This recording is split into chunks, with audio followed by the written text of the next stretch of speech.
میرا شروع سے یہ نقطہ نظر رہا ہے کہ جو یہ 20 نکات جو ہیں ٹرمپ کے جو منصوبے میں، پہلی بات تو یہ ہے کہ ان کا تعلق جو ہے وہ فلسطینیوں کے ساتھ ہے نہیں، اور یہ ایک غیر متوازن منصوبہ ہے، یہ غیر متوازن جو ہے وہ پلان ہے، اور غیر متوازن اس حوالے سے ہے کہ ٹرمپ نے اس کے حوالے سے کچھ مسلمان ممالک سے بات کی، اس کے اندر کچھ یورپی ممالک بھی شامل تھے، اور اسرائیل کا جو وزیر اعظم ہے شیطان یاہو، اس کو بھی یہ منصوبہ جو ہے وہ دیا گیا۔ اس کے اندر 21 نکات تھے، اس کے اندر اس نے ایک نقطہ جس میں ڈی ریڈیکلائزیشن کا معاملہ تھا، یہ صہیونی ریاست کے اندر، اس کو جو ہے وہ ختم کر دیا گیا، اور یہ سارا معاملہ ڈی ریڈیکلائزیشن کا یہ فلسطینیوں کے سر پر تھوپ دیا گیا۔ تو کہنے کا مقصد یہ ہے کہ یہ غیر متوازن اس حوالے سے ہے کہ اس کے اندر فلسطینیوں کی کوئی انپٹ نہیں ہے۔ ایک تو پہلی بات یہ، جو فائر بندی کی بات ہوئی، فائر بندی تو ظاہر ہے کوئی بھی شخص، ذی ہوش شخص جو ہے وہ اس کی مخالفت نہیں کر سکتا، کیونکہ that is the irreducible minimum، کہ جو کہ نسل کشی کی جنگ جو ہے جو صہیونی ریاست نے شروع کی ہوئی ہے فلسطینیوں کے خلاف، اس کے اندر جو ہے یہ معاملہ تو فائر بندی واز دی ریڈیوس کے مطلب اس سے یہ تو کم از کم والی بات ہے نا۔ اچھا، اب اس کے اندر مغربی کنارے کا اور مشرقی یروشلم کا تو کوئی ذکر ہی نہیں ہے، اور وہاں پر جس قسم کی باتیں ہو رہی ہیں اور جس قسم کی سیٹلر ایکٹیویٹی ہو رہی ہے اور جس قسم کے ہمارے سامنے جو ہے وہ بیانات آ رہے ہیں شیطان یاہو کی جو مخلوط حکومت کے اندر جو صہیونی ہیں بن گویر اور سموٹرچ کی طرح کے، تو یہ تو ساری بات جو تھی وہ ایک وہاں پہ اٹک گئی ہوئی تھی۔ ابھی آپ کو معلوم ہے کہ کل ہی شیطان یاہو نے یہ ایک بیان دیا ہے، بن گویر اور سموٹرچ نے کہا کہ اگر یہ آپ نے فلسطینی ریاست کے قیام کو تسلیم کیا تو ہم حکومت میں سے نکل جائیں گے، اور حکومت میں سے ان کا نکل جانے کا مطلب ہے کہ شیطان یاہو کی حکومت جو ہے وہ گر جائے گی، اور وہ یہ چاہتا ہی نہیں ہے۔ تو کل اس نے یہ بیان دیا کہ ہمیں فلسطینی ریاست جو ہے وہ کسی صورت میں منظور نہیں ہے۔ ایک تو بات یہ ہوگی۔ دوسری بات یہ ہے کہ حماس نے جو دوسرا فیز تھا اس کے حوالے سے حماس نے یہ بات بہت واضح کر دی تھی شروع دن سے کہ ہم ہتھیار صرف اس صورت میں ڈالیں گے جب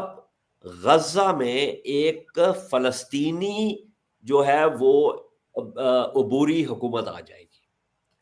اور وہ عبوری حکومت جو ہے اس معاملے کو آگے لے کے چلے گی۔ اب جو یہ قرارداد آئی ہے، اس قرارداد کے اندر وہ بورڈ آف پیس کا معاملہ آیا ہے، اور اس کے اندر ٹرمپ صاحب جو ہیں وہ اس کے بادشاہ ہوں گے، اور ابھی بھی یہ معاملہ وہ ٹونی بلیئر جو ہے وہ جنگی جرائم کا جو مجرم ہے اس کے حوالے سے بھی بات جو ہے وہ کلیئر نہیں ہوئی۔ تو حماس کا جو ترجمان ہے اس نے آج الجزیرہ سے بات کرتے ہوئے، آج شروع کے دن میں الجزیرہ سے بات کرتے ہوئے اس نے کیا کہا؟ اس نے کہا ہے کہ ہم بیرونی فوجی پریزنس جو ہے غزہ میں ہم اس کو رد کرتے ہیں، جی، اور اس نے یہ کہا ہے کہ ہمیں جو اس صہیونی ریاست کی جو قابض فوجیں تھی وہ ہم نے ایکسچینج نہیں کرنی، اور یہ ایگزیکٹ اس کے ترجمان کے الفاظ ہیں، فار فورن گارڈین شپ۔ اور یہ میں نے آپ کو پہلے بھی یہ عرض کی تھی کہ پاکستان، اس زمانے میں یہ بات ہو رہی تھی جب ہم نے یہ پروگرام کیا تھا، اس زمانے میں یہ بات ہو رہی تھی کہ جی پاکستان جو ہے وہ بھی بہت پیش ہے کہ فوجیں وہاں پہ بھیجے گا، اور میں نے آپ کو یہ کہا تھا کہ یہ ایک بہت ہی بڑی غلطی ہوگی۔ ہمیں کس صورت میں ایک ایسی صورتحال کے اندر اپنے فوجیوں کو نہیں دھکیلنا چاہیے کہ جس کے اندر یا تو ہمیں حماس کے اوپر فائر کرنا پڑے یا حماس کو ہم پر فائر کرنا پڑے۔ ابھی یہ جو اردن کے جو آئے میں ہیں شہنشاہ، دیکھیں مصر اور اردن اور متحدہ عرب امارات، بحرین،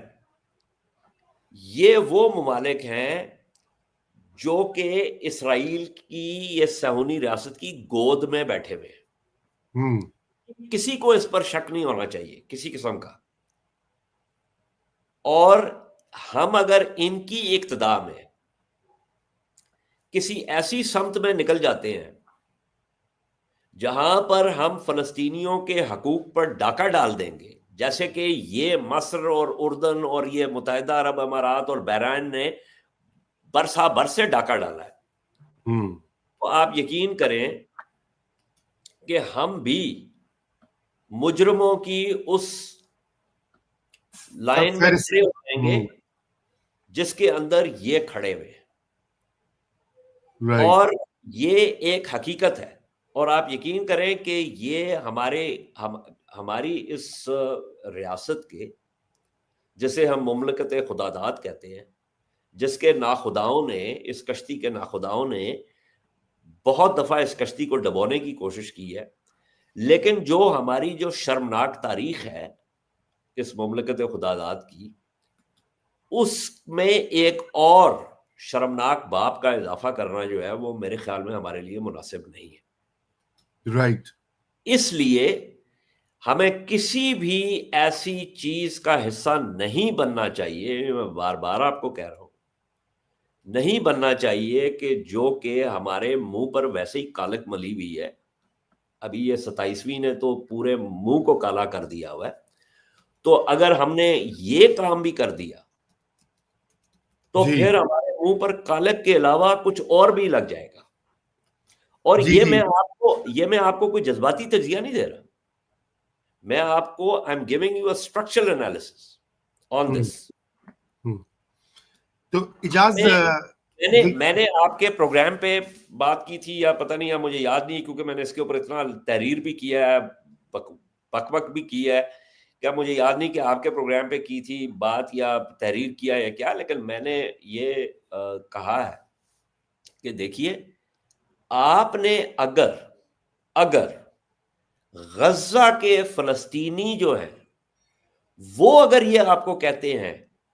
کہ ان کو آپ کی فوج کی ضرورت ہے، اگر وہ یہ آپ کو کہتے ہیں تو پھر تو آپ ضرور ان کی مدد کے لیے جائیں، اگر وہ کہیں تو of course. اگر یہ ایک اہم چیز ہے. I'm not talking about the Palestinian Authority. I'm not talking about Jordan. I'm not talking about Egypt. I'm not talking about the UAE. I'm not talking about Saudi Arabia. I'm not talking about the United States or many of these state actors. میرا نقطہ ارتکاز جو ہے وہ یہ ہے کہ غزہ کے فلسطینی جو ہے، جس کے اندر حماس بھی شامل ہے، غزہ کے عام لوگ بھی شامل ہیں، پیلسٹینین اسلامک جہاد بھی شامل ہے، فتح کے فیکشنز بھی شامل ہیں، اگر وہ ہم کو یہ کہتے ہیں کہ ہمیں آپ کی مدد کی ضرورت ہے تو ضرور جائیں.